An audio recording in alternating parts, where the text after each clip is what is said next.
and then re-edited, and then translated from dead languages, and then retranslated, and then re-edited, and then re-edited, and then retranslated, and then given to kings for them to take their favorite parts out, and then re-edited, and then retranslated, and then re-edited, and then given to the Pope for him to approve, and then retranslated, then rewritten, then rewritten, re-edited, retranslated, re-edited again, all based on stories that were told orally 30 to 90 years after they happened to people who didn't know how to write. So,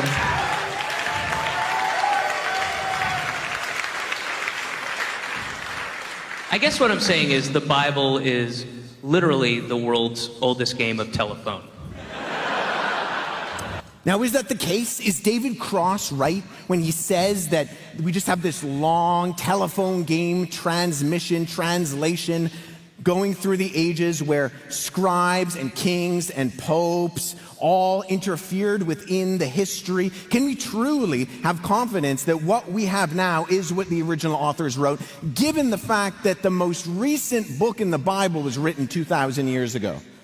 Now, I think we can. And I think actually we can't fault individuals like David Cross for not knowing what they don't know, because we investigate the history of the transmission going from ancient papyrus and parchment to modern day print. We find something very different than what Cross just articulated.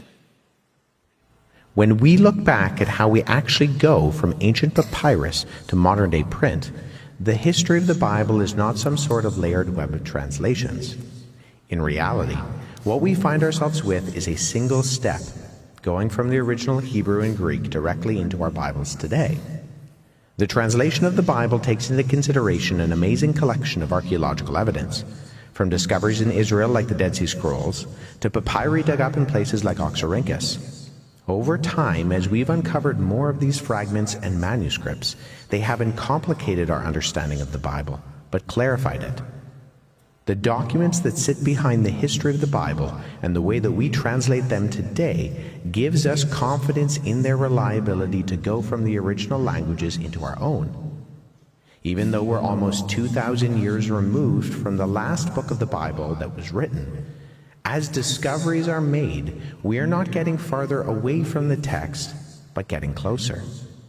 This evidence confirms and gives us good reason to trust that our Bibles have been faithfully and accurately copied, and that what we have now is what the original authors wrote.